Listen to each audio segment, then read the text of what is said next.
Ẹ kú dédé wòye gbogbo èèyàn olólùfẹ́ Olóyinka TNT, ẹ kú bójú ọjọ́ ṣe rí, báwo ni gbogbo nǹkan ṣe ń lọ. Ẹ̀yin obìnrin, ẹni ọkùnrin tí ò bá ti ní fún yín ní ayọ̀ lọ́jọ́ alẹ́, ẹ tètè já dànù nísìn.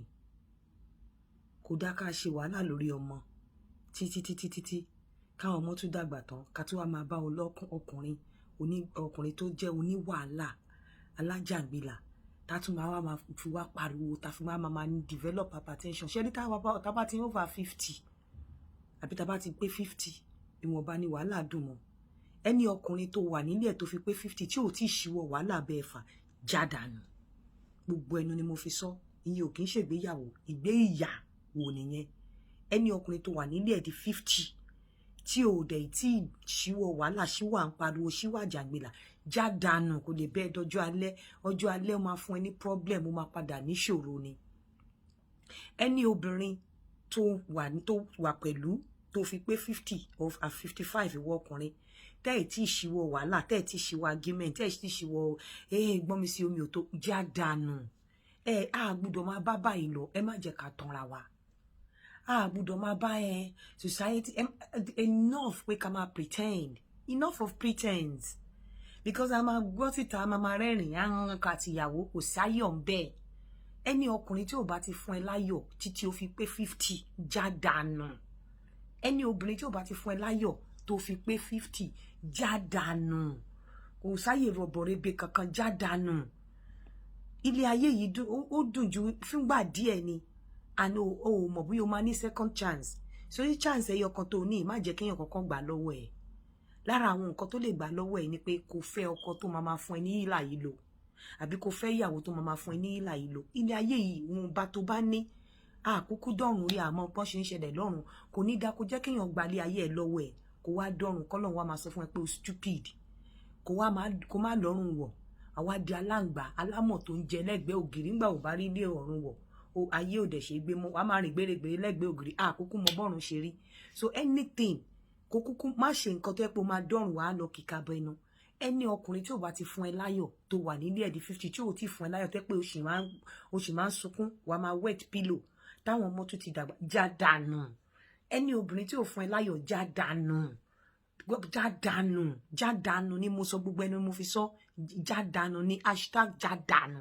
Ẹni ọkùnrin tí ò fún ẹ láyọ̀ at 50, já dànù. Ẹni obìnrin tí ò fún ẹ láyọ̀ at 55, já dànù. Ilé ayé yìí kò má jẹ́ tó bá ti allow pé kó má fún ẹ láyọ̀ kó dẹ̀ jókòó síbẹ̀, wọ́n ti rọ́ọ̀bẹ nìyẹn. Ẹlòmíì wọ́n ti gba ayé ẹ lọ́wọ́ ẹlòmíì tí ń bẹ lo ayé ẹ. Tó bá ti allow pé èèyàn fún ẹ láyọ̀ at 55 ọkùnrin tó dẹ̀ jókòó sínú ẹ̀, wọ́n ti rọ́ọ̀bẹ nìyẹn, wọ́n ti gba ayọ̀ ẹ lọ́wọ́ ẹ. Ilé ayé yìí o mọ̀ bí o lè padà wá, já dànù ni, já dànù. Ìyẹn gbọ́ tìta ojókòó. Ṣe rí ẹ̀yin ọkùnrin, ẹ mọ̀ nǹkan tó ń ba ayé ọ̀pọ̀lọpọ̀ yín jẹ́. Tí ń bá rí mi ò kí ń sọ eléyìí true life story ni. Gbogbo ẹ̀yin tẹ́ máa ń wá ọmọ ilé, ọmọ mọ́mì ọmọ ilé ni iye àárín àwọn òbí àti ìyá ẹ̀ ló ń gbé, ọmọ mọ́mì ni, ọmọ ilé ni. Ọlọ́run ni ẹ máa dọ̀run mọ́tọ́ ni. Ọ̀pọ̀lọpọ̀ yín Ọlọ́run ò ní jẹ́ kẹ́ máa dẹ́bọrú bí. Kó kúkú fẹ́ ọmọ tí òbú ẹ ti jápọ̀ mọ́ fùrọ̀. Torí àwọn ọmọ tó ti ọ̀pọ̀ wọn ti jápọ̀ mọ́ fùrọ̀ yẹn, tó ti gbá síwájú gbá sẹ́yìn, wọ́n ti tọ́ láwò, wọ́n ti bá wọn lọ jẹ pepper soup, wọ́n ti sun 7-star hotel, wọ́n ti kò sí nǹkan tí wojú ìmí inú wọn gan. Àwọn tó ń dó wọn máa ń send wọn lọ sí Dubai bọ̀, send wọn abroad bọ̀, ojú wọn ti já, tó tẹ àmọ́kọ̀ lówó yẹn tó bò wọ́n ti jápọ̀ mọ́ fùrọ̀, wọ́n ti gbá, wọ́n ti dó dáadáa. Ṣorí tó o bá fẹ́ irú àwọn yẹn ń gbà míì, wọ́n máa ń padà wálé tó bá rí ọkùnrin tó tọ́jú wọn, ọkùnrin tó fẹ́ rehabilitate wọn, tọ́lọ́ bá ti ràn ẹ́ lọ́wọ́, nítorí àwọn tó bá lówó lọ́wọ́ má fẹ́rù àwọn yẹn.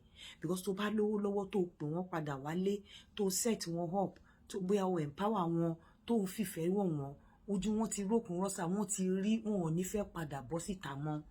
Wọ́n mọ iye okó tó ti wọ òbó wọn, wọ́n mọ̀ wípé ayé àwọn wípé wọ́n ti dó àwọn ẹ̀mí àwọn ti fẹ́ bọ́, wọ́n ti rí gbàrà, wọ́n ti ná gbòòrò.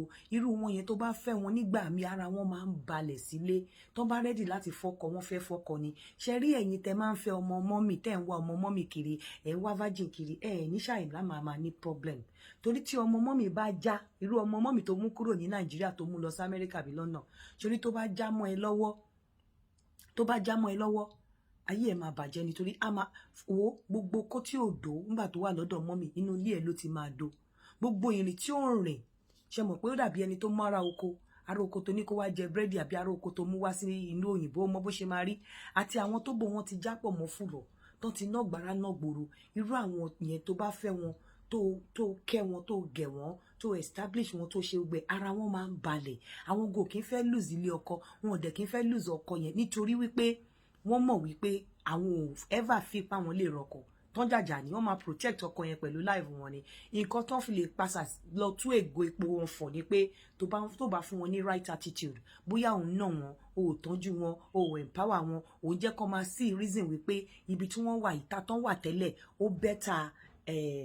ó bẹ́tà inú ilé, ó bẹ́tà nǹkan tí wọ́n ṣe pé nǹkan tó ń ṣe tẹ́lẹ̀ ó bẹ́tà nǹkan tó ń ṣe ń sìn. Tó bá ti jẹ́ kí wọ́n máa rí bẹ́ẹ̀, I am telling you, irú àwọn obìnrin bẹ́ẹ̀ yẹn wọ́n máa ń padà wálé later. Wọ́n máa ń padà wálé, wọn kì í I mean irú àwọn obìnrin bẹ́ẹ̀ yẹn wọ́n máa ń jókòó, ara wọn máa ń balẹ̀. Àwọn tó bò wọ́n ti jápọ̀ mọ́ fùrọ̀ ni o. But ẹ̀yin tẹ́ ń wá ọmọ mọ́mì, tí ọmọ mọ́mì bá já báyìí, á já kùtùkùtù, jápajàpá, á já kàtàkàtà ni. Nǹkan tó ń ṣe ọ̀pọ̀lọpọ̀ ẹ̀yin tẹ́ lọ mú èèyàn wá láti ilé wá sí Amẹ́ríkà, wá sí London nìyẹn. Ẹ máa sá, ẹ lẹ́ẹ̀fẹ́ fọ́mọ Èkó tójú ẹ ti re, ẹ máa sá, ẹ lẹ́ẹ̀fẹ́ fẹ́ àwọn ọmọ tó ti jáwé, ẹ wá lọ ní ẹ ń lọ fẹ́ àwọn ọmọ lábúlé, ẹ ń lọ fẹ́ ẹ lọ fẹ́ àwọn ọmọ tó wà lọ́ndà parent wọn, àwọn ọmọ tó wà lọ́ndà parent wọn jẹ́ pé parent wọn gan ṣaṣẹ́wó. Torí pé ẹ ti rí wọn tán ṣe gíní. Àwọn ọmọ tó wà lọ́ndà parent wọn àti tó tọ́ ẹ mọ̀ pé òbú ẹ ti jápọ̀ mọ́ fúra kúnlakúnla ni, tẹ́dẹ̀ rà padà wálé. Èwo lẹ rò pé ó bẹ́tà jù? Tí ń bá rí mi ò kí ń sọ. Ẹ má jẹ́ ká máa tanra wa ní ọ̀pọ̀lọpọ̀ ìgbà. Mo ń bọ̀, mo fẹ́ fi nǹkan kan wọ̀nyí.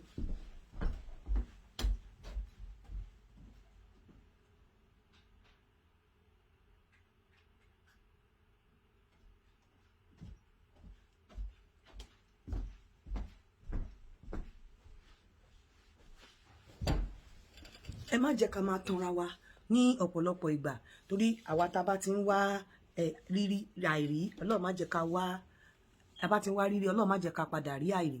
Gbogbo àwọn ọmọ tẹ́ ń pè lọ́mọ mọ́mì, ọmọ tó wà lọ́ndà parent yẹn, ẹ gbàgbé ẹ̀. Ọ̀pọ̀lọpọ̀ wọn láyé wọn ti bàjẹ́ kẹ́ tó mú wọn lọ. Ẹ kúkú mú ìtẹ́ mọ̀ wípé eléyìí o akunakuna ni o. Kẹ́ wá rehabilitate, kẹ́ wá fún ní àwọn nǹkan tí kẹ́ kọ́kọ́ béèrè pé kí ló fà á tó fi ń ṣe nǹkan tó ń ṣe. Kẹ́ wá fún ní nǹkan, kẹ́ wá wò bóyá wọn ò bẹ́tà. Àwọn tójú wọn ti rí náà gbàrà náà gbòòrò, wọn bẹ́tà àwọn ọmọ mọ́mì tẹ́lẹ̀ lọ fẹ́ yẹn. Torí ọ̀pọ̀lọpọ̀ yín ẹ máa sunkún fún mi. Irú èèyàn tó mú ọmọ mọ́mì tó mú kúrò láti Nàìjíríà tó mú lọ sí Amẹ́ríkà, ọmọ mùsùlùmí ni máa yí o, mùsùlùmí tó ń kírun gidi ni o. Ó mú ọmọ mọ́mì lọ sí Amẹ́ríkà, ọmọ mẹ́rin ó wà ní club níbi tó ti ń ṣe ṣíṣà náà máa ń pè, níbi tó máa ń fi yẹn ló ń rèdí, ló ń ṣe báyìí, ló ń twerk, ló ń ṣá ṣíṣà nínú club. Ó dẹ̀ kẹ́ bá rí bó ṣe múra and everything. Nígbà tí mo rí mo ní ìwọ náà fẹ́ jẹ ẹrù ilé, ó lè délé yìí jẹ. Àbó rí bó ṣe rí ni, ìwọ lè délé yìí jẹ. Mo ń sọ fún mi, ó lè dá yìí jẹ. Ó wá ń sunkún àkíníkọ̀kíní, má sunkún, ẹ̀yin lẹ ń wọ́ ọmọ mọ́mì. Àwọn ọmọ tó bò wọ́n ti jápọ̀ mọ́ fùrọ̀ gan, wọ́n bẹ́tà ọmọ mọ́mì torí ara wọn máa ń balẹ̀ tẹ́ bá fẹ́ wọn tán. Ìyí ni mo mú wá fún yín láàárọ̀ yìí o. Any over 50 tó bá ṣe ń fún ẹni tó ń ṣe rant lọ́kùnrin, tó ti over 50 tó ti 50 lóbìnrin tó ṣe lọ́kùnrin tó ń rant jádànù. Tó bá ti 55 lọ́kùnrin tó ṣe obìnrin tó ń ṣe fún ẹni wà jádànù, ojú yẹn ò lè bẹ́ẹ̀ kalẹ̀, ó máa ṣe pinni. Fún gbogbo ẹ̀yin mùsùlùmí tẹ́ ń gbàwẹ̀, tẹ́ fẹ́ ra kaftan, turban, àbáyá lóríṣiríṣi, aṣọ ìmúròde, damask, oríṣiríṣi aṣọ, oríṣiríṣi turban, oríṣiríṣi cap and all of that. Àti fọ́kùnrin jalabia fún obìnrin, fún ọkùnrin. Ẹ kọ sí àwọn already to wear by Abeni, already to wear by Abeni lórí Instagram. Àbí kẹ́ WhatsApp wọn lórí +234 810 917 6616 +234 810 917 6616. Already to wear by Abeni. Fún gbogbo ẹ̀yin tẹ́ fẹ́ ṣe insurance, ẹ kọ sí Sister Folúkẹ́ insurance lèmi máa ń pè wọ́n gbogbo fún oríṣiríṣi insurance yín ó dá ká máa pọn mílẹ̀ dòǹgbẹ o àmọ̀gbà tí ikú máa dé o àdẹ̀ gbọ́dọ̀ máa fi ikú wa tún máa ní àwọn èèyàn lára nígbà tí a bá lọ tán kò sí nísìn ojú ti là ó yẹ ká máa pọn mílẹ̀ dòǹgbẹ ni fún gbogbo life insurance yín critical illness cover income protection multi protection over 50 funeral payment plan building and content insurance life insurance critical illness cover income protection, multi-protection, over 50 funeral payment plan, building and content insurance. Ẹ kàn sí Sister Folúkẹ́ lórí +44 79 619 94110 +44 79 619 4811 +44 79 619 4811 ẹ kàn sí Sister Folúkẹ́ fún gbogbo insurance yín ilẹ̀ Danabit farmland wọn máa ready ilẹ̀ wọn náà ní Lẹ́kì ó máa ready ilẹ̀ wọn ní Alábàtà ó ṣì ń ta wàràwàrà èyí tó wà ní Joyce Court Garden City náà ó ṣì ń ta wàràwàrà ẹ kàn sí iléeṣẹ́ Danabit lórí +234 904 779 7352 +234 904 779 7352 ẹ má gbàgbé shabarikolo.com. Shabarikolo.com is the best place to have any relationship, any kind of relationship you want. You get it on Shabarikolo. Download the app. If you use Android phone, download the app from Play Store. And you don't have to come to me. You don't have to see me. You don't have to call me for matchmaking. Any type of matchmaking you want, any type of relationship you want, you can get it on Shabarikolo.com. Gbogbo ìbáṣepọ̀ tẹ́ bá fẹ́ ó wà lórí shabarikolo.com and there's nothing to fear about. Once you upload your picture, put your picture in private. Ẹni tó bá fẹ́ kó rí picture ẹ ló máa rí picture ẹ kò ṣe dandan ni pé kó jẹ́ kí gbogbo ayé rí. So it's just for you to play around and familiarize yourself with it. Ẹ dẹ̀ máa rí pé rere ni Olúwa. Fún gbogbo ẹ̀yin tí ẹ fẹ́ bá mi sọ̀rọ̀, please kò sí free lunch ní Freetown. You go on www.yinkatntconsulting.com. Then you can get in touch with me or you call me and you make your payment. Then we can talk. I'm not talking to anybody without payment. Ẹ jẹ́ kí n máa fi sí ìṣe àlọ́. Anybody tí ó bá ti fún ẹ láyọ̀ over 50 over 55 jada. Ire o, ó dàbọ̀.